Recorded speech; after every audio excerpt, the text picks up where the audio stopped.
إذا متابعينا الكرام مجددا مرحبا بكم في القناة الثانية لأنستوب. هذه القناة اللي غادي نخصوها لمواضيع مختلفة للمجال العسكري للمحاكاة العسكرية ولعدد من المواضيع الأخرى. مجددا بقاء مع الصناعة العسكرية في المغرب متابعينا الكرام، حيث أعلن السفير الهندي في المغرب خلال تصريحات صحفية رسمية أعلن عن مشروع جديد للصناعة العسكرية في المغرب، وهو مشروع متعلق بشركة الام كيو الهندية. شركة الام كيو الهندية مختصة في تصنيع أنظمة الرؤية الليلية والحرارية وكذلك المعدات ديال الجنود. وحينما نتحدث عن المعدات ديال الجنود نتحدث على الخوذة مثلا، سترات الوقاية ضد الرصاص، التمويه، وعدد من الأنظمة الأخرى. مثلا هذا فيديو ترويجي لشركة الام كيو اللي كتشوفوها الآن أمامكم على الشاشة. هذا الشركة بالمناسبة عندها حضور وازن وكبير جدا على المستوى الدولي، إذ تصدر المعدات ديالها لعدد كبير من الجيوش، لعشرات الجيوش حول العالم، بما في ذلك جيوش أوروبية تعتمد على هذا الشركة ديال الام كيو في اقتناء المعدات ديال الجنود، بما في ذلك منظومة الرؤية الليلية، السترات المضادة للرصاص، التمويه، كل ما هو متعلق بالجندي من الألف للياء، كل ما هو متعلق بالجندي.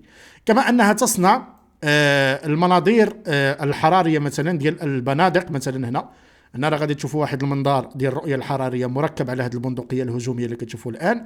فهذا الشركة تقوم بصناعة هذه المعدات هذو اللي كتشوفوا الآن أمامكم على الشاشة. هذا أحد المناظر ديال الرؤية الليلية اللي كتشوفوا الآن، يتم صناعته من طرف هذه الشركة هذه. وبالمناسبة هذه الشركة ديال الام كيو هي ذات الشركة اللي جهزت الجنود المغاربة مؤخرا بالتجهيزات الجديدة.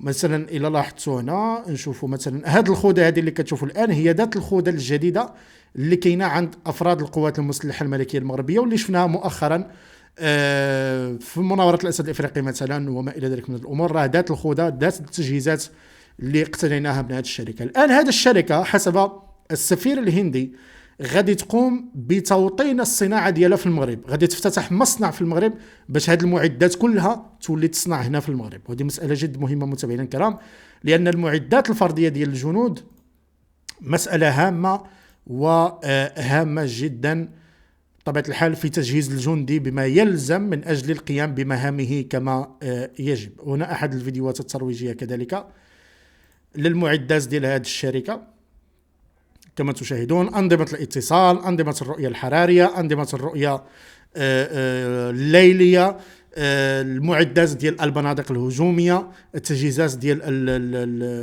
يعني الجندي من الألف إلى الياء كتوفرها هذه الشركة هذه ديال الام كيو اللي غادي تستوطن في المغرب وغادي توطن كذلك الصناعة ديالها في المغرب.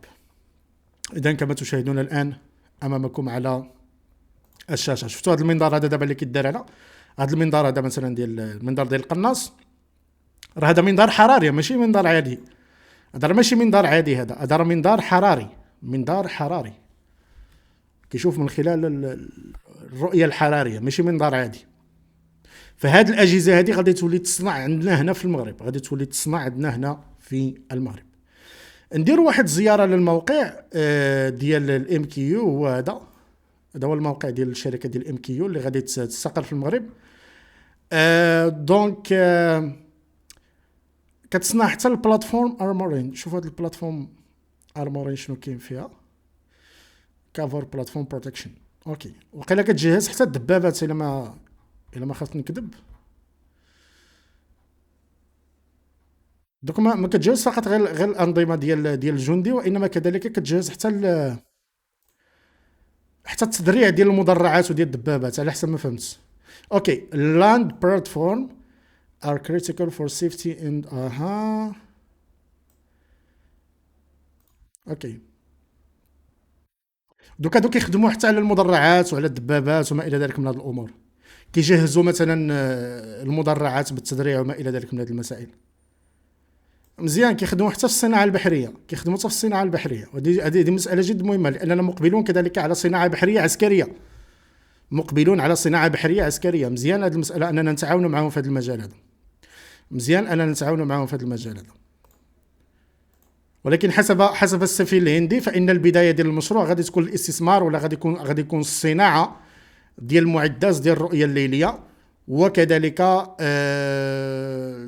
المعدات ديال الجندي بصفه عامه. غادي نحاول نقلب لكم الى تعطيوني غير واحد دقيقه. غادي نحاول نجيب لكم التجهيزات الجديده اللي بانت عند الجنود المغاربه، واللي هي من ذات الشركه، شركه الام كيو. عطيتوني غير واحد الدقيقه، انا لقيت لكم واحد الفوطو. اوكي، واخا ما كتبانش مزيان، كاين صور اوضح، ولكن على كل هادو جنود مغاربه. غادي تلاحظوا بان التجهيزات ديالهم كلها من شركه ديال ام كيو، لا من ناحيه ديال الخوذه، ولا من ناحيه ديال السترات المضاده للرصاص، ولا من ناحيه ديال كل المعدات الاخرى. غادي تلاحظوا التجهيزات هادو كامله، التجهيزات هادو الكامله الجداد وهما ديال ذات الشركه. غادي نشوف الا لقيت لكم شي صوره اوضح. كاين تصاور اللي هما واضحين. غادي نحاول نلقى لكم شي صوره الا كاينه. اوكي اوكي. عطينا غير دقيقه، انا غادي نجيب لكم شي صوره تكون واضحه. يعني بانوا هما في الاسد الافريقي كانوا باينين واضحين. دابا دابا فاش كتقلب على ديك التصاور ما كتلقاهمش، نهار ما كتبغيهمش كتلقاهم كيبانوا لك دابا وساعه. عطوني غير دقيقه، انا غادي نجيب لكم هاد التصاور هذا، ماشي مشكل. كلشي كاين، كلشي موجود.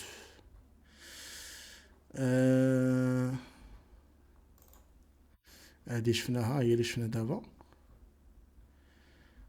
عطوني دقيقه وهنيها.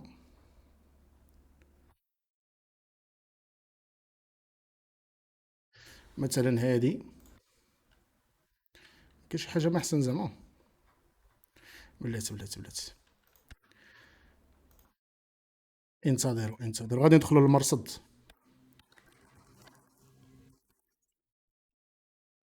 غادي ندخلوا للمرصد، هو اللي غادي يجيب لينا التصاور.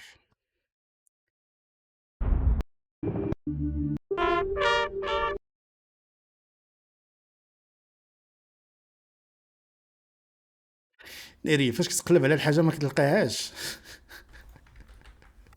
كيطلع لك الدم. ما علينا يا سيدي، نوريكم غير هاد الصوره هادي. انا مثلا هذه صوره في الاسد الافريقي، هذا جندي مغربي. راه غادي تلاحظوا خوذه جديده من ذات الشركه ديال الام كيو. هاد الستره هذه كذلك من ذات الشركه الام كيو. كذلك باقي المعدات الاخرى اللي يمكن على اننا نستافدوا منها من هذه الشركه. فكما لاحظنا هما كيخدموا بزاف ديال المعدات الفرديه ديال الجنود. فانا مثلا حنا كنا كنشوفوا بعض الامثله ديال هذه المعدات اللي كتوفرها. مثلا هاد الانظمه ديال الرؤيه الحراريه اللي كتشوفوا، الرؤيه الليليه كلها كتصنعها هانتوما غادي تلاحظوا هنا هاد البندقيه هذه مجهزه بنظام للرؤيه الحراريه بعيد المدى. كل هاد الاجهزه اللي كتشوفوا الان غادي يوليو يتصنعوا هنا في المغرب. كاع هاد الاجهزه اللي كتشوفوا غادي يوليو يتصنعوا هنا في المغرب، بطبيعه الحال في اطار تطوير. هاد اللعيبه هاد الدرع اللي كتستخدم في اقتحام في الاقتحامات مثلا ديال المنازل وكذا، حتى هي. وفي القتال في القتال القريب. انتم شوفوا معايا هاد الخوذه هادي، شوفوا معايا هاد السلاح هذا. هاد الخوذه دابا تكلمنا عليها، شفناها عند الجنود المغاربه. كاين هاد النظام ديال الرؤيه الليليه، وكاين الاكسسوارات اللي كتزاد على البنادق، حتى هي كذلك كتصاوب هاد الشركه، وكذلك غادي تصاوبوا هنا في المغرب. دوك هذا اعلان ديال الشركه ديال ام كيو كما اسلفنا الذكر. اذا هذه المستجدات متابعينا الكرام في قطاع صناعه الاسلحه في المغرب وصناعه الدفاع في المغرب. كنتمنى بان الفيديو يكون فادكم، ونشوفكم في فيديو قادم مع مزيد من التفاصيل.